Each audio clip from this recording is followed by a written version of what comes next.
Hi guys, welcome back to the podcast Digging Deeper with Mandy and Erica. I'm Mandy. And I'm Erica. If you're new to the podcast, welcome.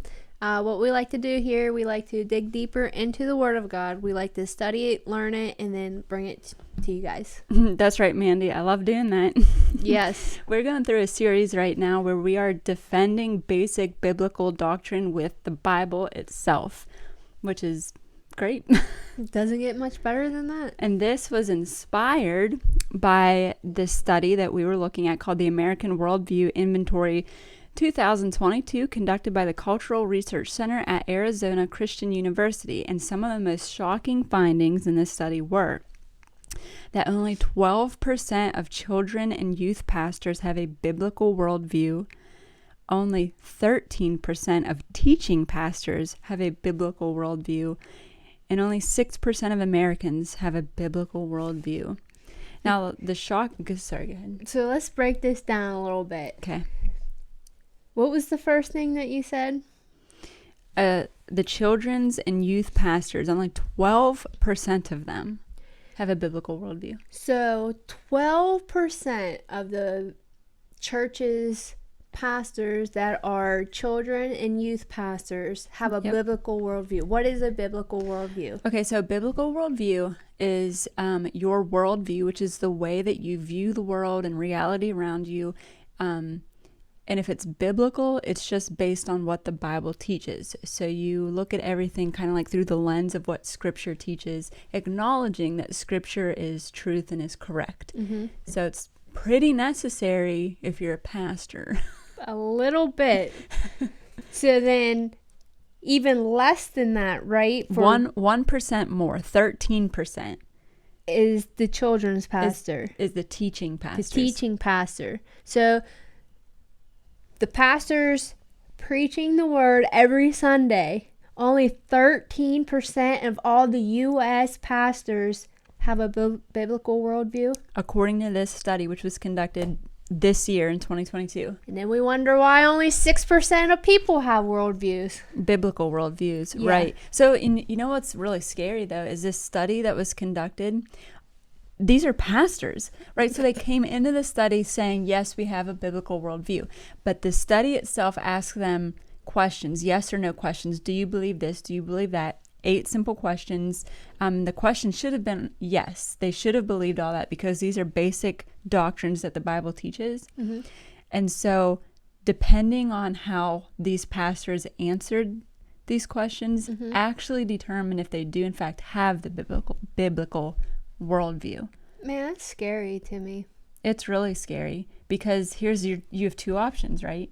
Either the pastor does not know that the Bible teaches these things, which is scary, or they know it and they reject it. They just don't like it, maybe. Therefore rejecting God, because that's exactly what you do whenever you reject the Bible. That's right. So when we found that out, we said, let's just go through these points and just talk about them one by one. Well, first, we was just going to run right through them, but we can't just do that. No, because these are things the Bible does teach. And, you know, when we started this, I gave that analogy of the banker and, you know, how to detect counterfeit currency. The best way to do that was to understand the real currency. So the better you knew the real thing, the better you were able to detect the false things. Right. So that's kind of what inspired this whole series. So let's just learn the Bible better, right? Because I think it comes down to that. We just don't know our Bibles. Well, if only 13% of the pastors are actually teaching biblical truth.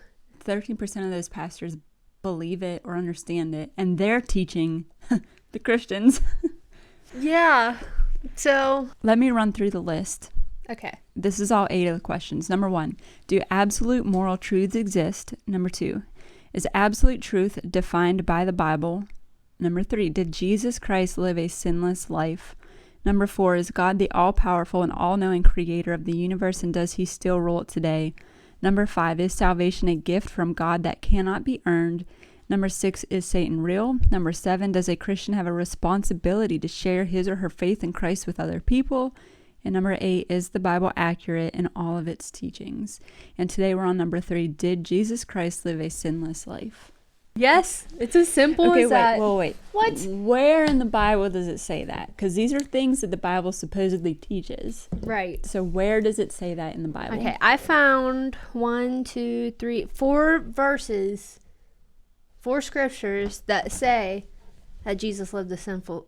Not 4 verses that says that. I didn't know that. It doesn't.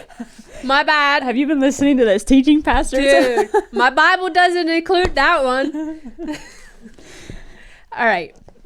So 1 Peter 2:22 says, "Who committed no sin, nor was any deceit found in his mouth." That was Jesus. In case y'all were wondering.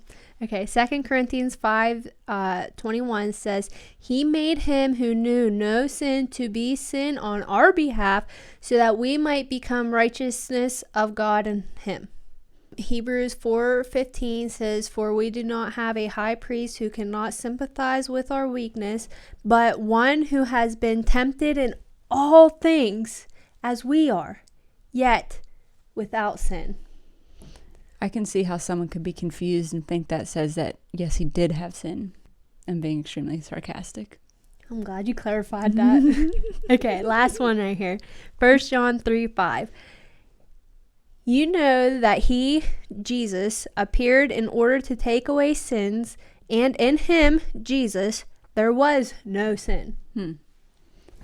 Yep, sounds pretty crystal clear to me. It just blows my mind that God used somebody, not even somebody. We'll get into all of who Jesus was, but he used somebody that was sinless to take away sin. He came to take away sin that knew no sin. Crazy. He took something away that he knew nothing about. Yeah. For us. Yeah. Not for him, No. for us. To save us. Yeah. Like, I just... You know, this seems like really simple, right? Like, did Jesus Christ live a sinless life? And a lot of us would just say, yeah, and just shrug and be like, yeah, I know that. And, there is so much significance in the fact that he lived a sinless life and what that means for us. This is so basic, but so many people overlook this and don't even talk about this ever. But it's like foundational to our belief. Do you know why people don't talk about this? Because there's people out there that preach and say that Jesus did sin and he went to hell for his sins.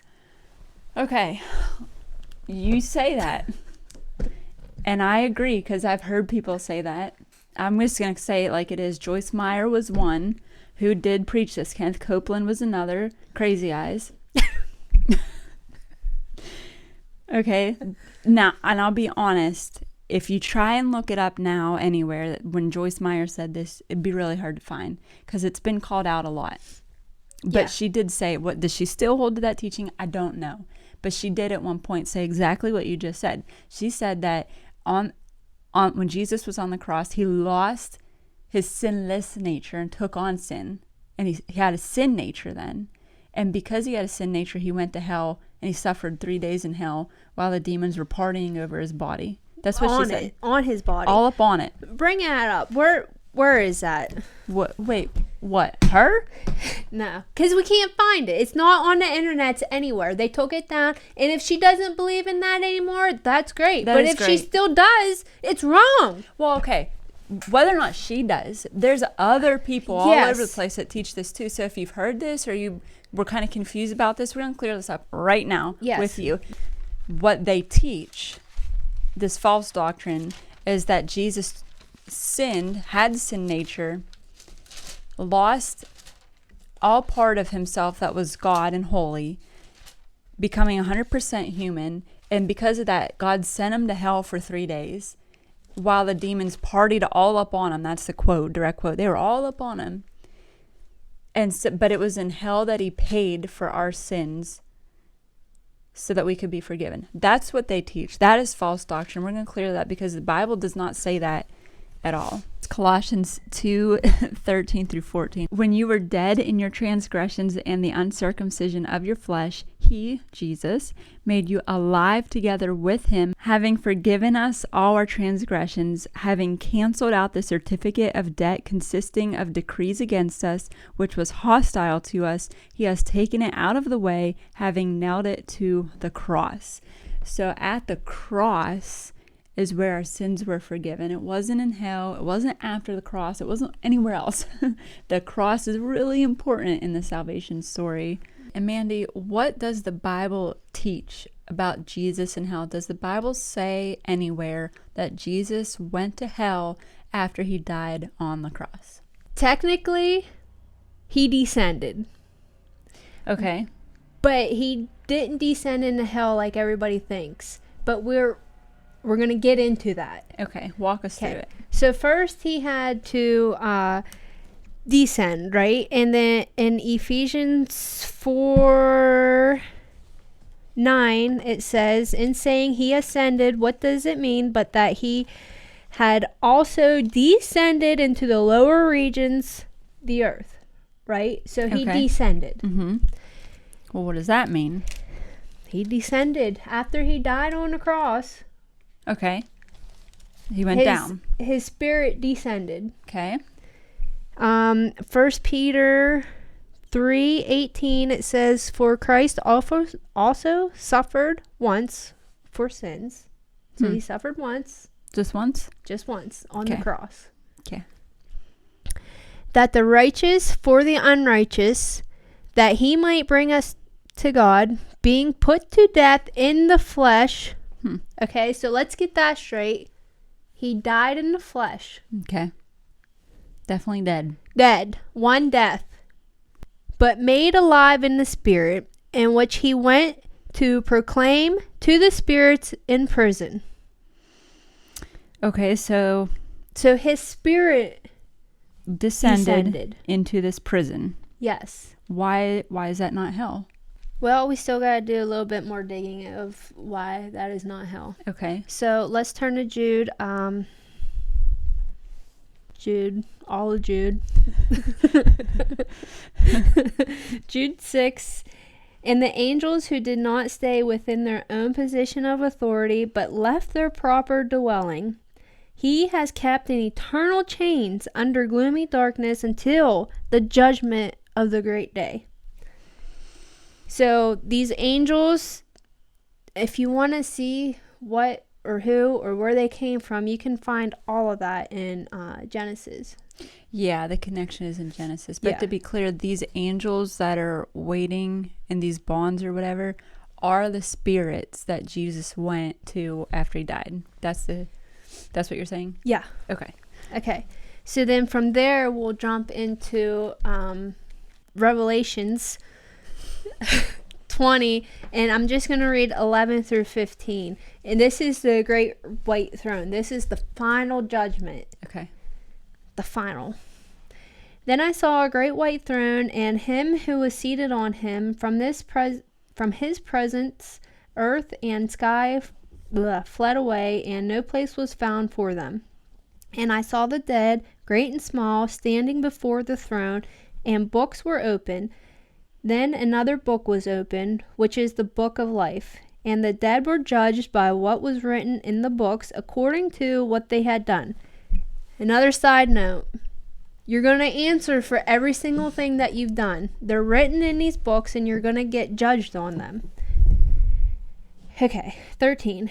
And the sea gave up the dead who were in it. Death and Hades gave up the dead who were in them. And they were judged, each one of them, according to what they had done. Then death and Hades were thrown into the lake of fire. This is the second death, the lake of fire. And if anyone's name was not found written in the book of life, he was thrown into the lake of fire. So the lake of fire is hell. Okay. Once you're in, you're in. You can't get out. This is the final judgment. So when it's talking about Hades up there, what's the difference? So Hades is where everybody is waiting their final judgment.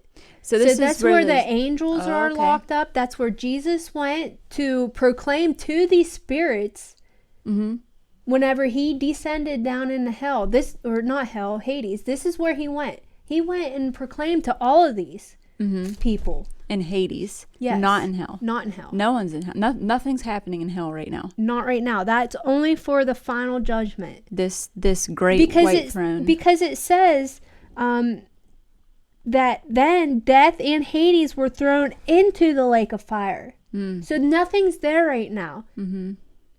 At the end, the final judgment is when everything goes into the lake of fire that's supposed to be in there. That's the finality of everything. Yes. The lake of fire, the end. So yeah, the Bible never says that Jesus went to the lake of fire, ever. Never did he go to hell. I mean, we're kind of just nitpicking here, but it needs to be known that there is a difference. There is a difference, you're right. But that whole doctrine of Jesus suffering for 3 days in hell, and that's where he paid for our sins, and the demons were having a demon party celebrating his death, that is so not biblical at all. To proclaim. He went to proclaim. That's a victory speech. Yeah. That's not, oh, come trample on me because you beat me. Right. That was never the scenario. Right. And that goes back to what you read earlier in Ephesians 4, because that was a reference to a psalm. Yeah. Psalm 68. Yep. Which was a victory march of a king who had just triumphed over his enemy. Yeah. Of him making a proclamation over the enemy of his victory and then leaving that and taking his captives with him, which is what Jesus did. After he died on the cross, he went and made that victory to the enemy in Hades. And then he ascended and he took all of those people who were waiting in paradise with him, because now their Savior had come and they could finally be with the Father in heaven.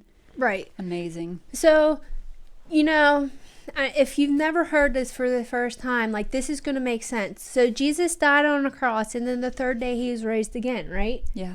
What happened in those 3 days? Well, this is what happened that nobody preaches about. That Jesus' soul went down into Hades, proclaimed victory. Amen.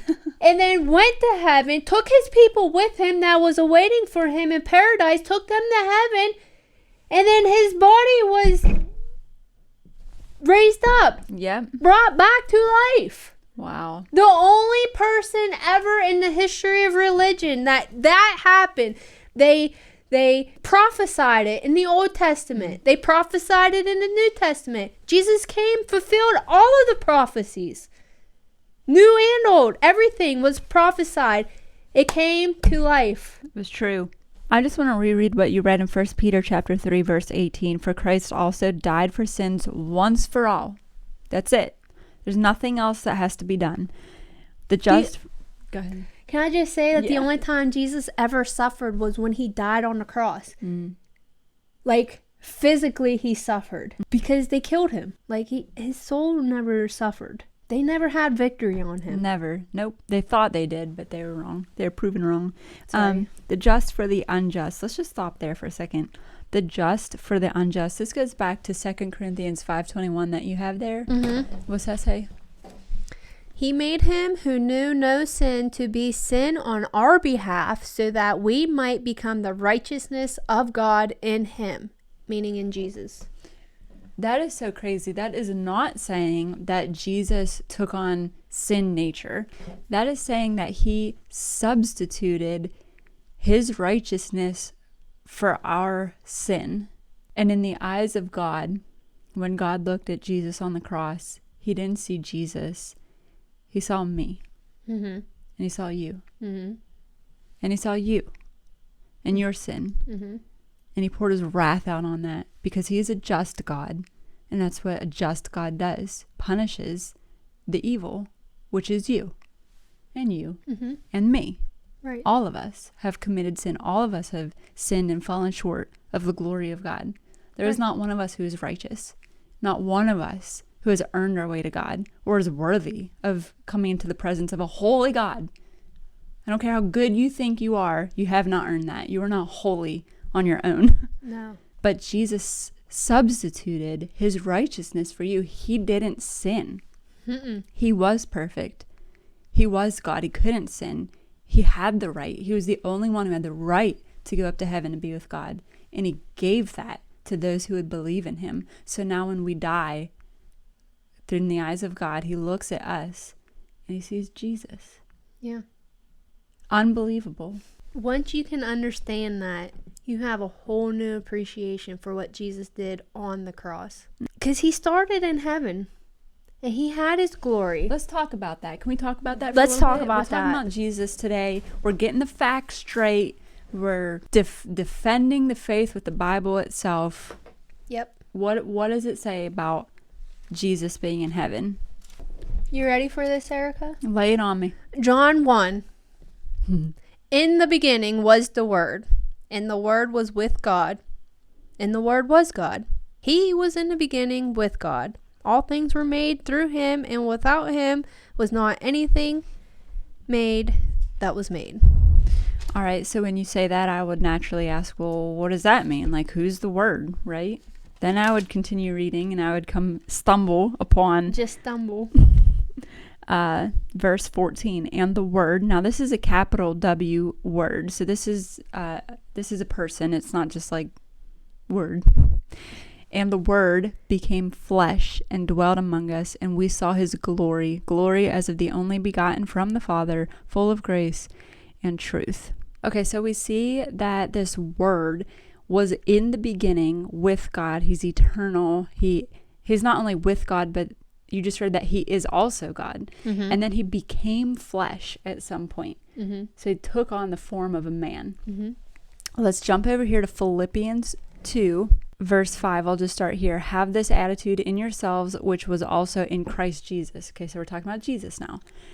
Who, although he existed in the form of God, did not regard equality with God a thing to be grasped, but emptied himself, taking on the form of a bondservant, and being made in the likeness of men, being found in appearance as a man, he humbled himself by becoming obedient to the point of death, even death on a cross. For this reason also God highly exalted him and bestowed on him the name which is above every other name, so that at the name of Jesus every knee will bow, of those who are in heaven and on earth and under earth, and that every tongue will confess that Jesus Christ is Lord, to the glory of God the Father. So there you go. If you put those together, this is Jesus, who is God, who was in heaven, mm-hmm. emptied himself of his glory, of his heavenly privileges, yeah, and confined himself to the form of a man. Man, that's great word right there, confined himself. Yeah, condescended to our level of humanity, came to earth, suffered, and died. It says even death on a cross, which was like shameful and terrible. Yeah. So if we go back over here to John 1, where we were, in verse 29, now this is talking about John the Baptist, when Jesus first appeared on the scene, when he was first starting his ministry. Mm-hmm. John sees him, and it just says this: the next day he saw Jesus coming to him and said, "Behold, the Lamb of God who takes away the sin of the world." I think these are like my most favorite words ever to be in existence. John the Baptist is an Old Testament prophet. A lot of people don't realize that the first 4 Gospels in the New Testament are part of the Old Testament time period. You know what I mean? Like, all the people in the first 4 books of the New Testament were living under the Old Testament. So John the Baptist is an Old Testament prophet. Yes. And if you read the Bible from all through the Old Testament, everything points to a Messiah that's coming to take away the sin of the world. Right. And the job of all the Old Testament prophets is to point to Jesus. Like, he's coming, he's coming, he's coming. Well, here you have John the Baptist, an Old Testament prophet, the last one, and he sees Jesus and he says, "Behold, there he is, the Lamb of God who takes away the sin of the world." He's finally here. They had been pointing to him this whole time, and he has arrived on the scene finally. Could you imagine? No, I couldn't. Wow. I heard this story one time about Charles Spurgeon. I don't know, you guys, I don't know if you've heard of him, but he existed in the 1800s. He's like one of the most famous, best, powerful preachers of the modern time. I mean, he was so influential that you hear people talk about quotes from Charles Spurgeon all the time. But he lived in a time period where there was no microphones, there was no speakers, amplifiers, nothing. But he just had this really loud, authoritative voice, and he led many people to Christ. And there was this one, he was moving into this auditorium of some sort where there was a ridiculous number of seats, like thousands. There's no speakers, there's a microphone. He had to shout his whole message so everyone could hear him. So he went early before Sunday service or whatever to just test the acoustics of how loud he had to get his voice. And he thought it was empty, but he shouted at the top of his lungs this quote right here from John 1:29, "Behold, the Lamb of God who takes away the sin of the world." And he didn't know it, but there was some sort of janitor guy who was like on his knees. He couldn't see him, but he was cleaning. And he had testified, this janitor guy, that he didn't know Charles Spurgeon was coming. He was just doing his thing. And then the voice, it sounded like from heaven, said, "Behold, the Lamb of God who takes away the sin of the world." He said he dropped everything he was doing at that second, got up, left, and gave his life to Christ at that moment. Yeah. Isn't that crazy? Yeah. Wow. Those are powerful words right there. Yeah, they are. This is what our faith is about. This is who Jesus is. This is what he did. And why does that matter? If Jesus didn't come and die for us, we'd all be destined to hell. Yeah. That is all that we have earned, is a one-way ticket to hell. I was trying to disciple this newer Christian in the faith, and she was pretty new to it, new to the Bible and everything. So I was like, man, how can I summarize the whole Bible in just a few words? And here's how it goes. I got help online. I didn't come up with this on my own. But it's all about God's relationship with us. That's it. In the beginning, God created us. Sin separated us from him, and he made a way for us to come back to him through Jesus Christ. That's what the entire Bible is about. That is true. Right? Very true. It's so simple, it doesn't sound true, but that's just what it is. Because God loved us. John 3:16, "For God so loved the world that he gave his only begotten Son. And whoever believes in him shall not perish but have an everlasting life." Not on earth, but with God. Back with him. That was what Jesus did. He reconciled that relationship that was broke by sin. There is no other way to get to God other than Jesus. I mean, plain and simple. If you don't want Jesus, you don't want God, and that's it. That's true. Jesus is the way, the truth, and the life, and that's why he did what no one else could have done. To finish that, no one gets to the Father except through Jesus. Yes, exactly. Jesus Christ did live a sinless life. There's like a bajillion places in the Bible. That's a figure of speech. There is places in the Bible, we just said them, that answers that. Okay, if you guys have any questions that you feel we didn't properly address or came to your mind and you'd like to hear us talk about them, leave us a comment or send us an email. We'll put our email address up there. But we love to clarify stuff with the Bible, because it doesn't matter what she thinks, and it certainly doesn't matter what I think. You know, nobody's opinion matters or makes a difference, but what really matters is what the Bible says. Yes. So if you have more questions or are confused or need something clarified or heard something that you weren't sure of, just ask us and we'll go to the Bible and we'll find the answer. And if we can't, we'll reach out for help, because we'll try and help you. That's what we want to do. That's what you say at the beginning of our podcast. We want to understand the Bible and then share it with you guys. Yep. We need more of that in this world and less of people's opinions. Mandy's going to pray us out of here. Okay. Dear Lord, we just come before you and we just humble ourselves and we just thank you from the bottom of our hearts, Jesus, that you came to earth in flesh. You stripped yourself of all your righteousness, of all your glory in heaven, and you came to earth. You confined yourself to a human body. And it didn't even stop there. You died a horrific death for us, Lord, and just help us all to understand what you did because nobody's really going to follow you until they can completely understand what you did for them. Lord, we just thank you for it, that you didn't have to, but you did it anyway. You are the one true King. You're the only one that gave their life up to save people. We can never repay you. The only thing that we can do is just live our lives for you. Not for the world, because you're not getting anything there, but for you, Jesus. And I just pray that people start really understanding what you did and start giving their lives completely to you, Lord, and living for you and not for the world. That they'll see what the world is doing and how wrong it is, and that they'll be pointed to you. Lord, we just thank you and we praise you. In Jesus' name I pray. Amen. Amen.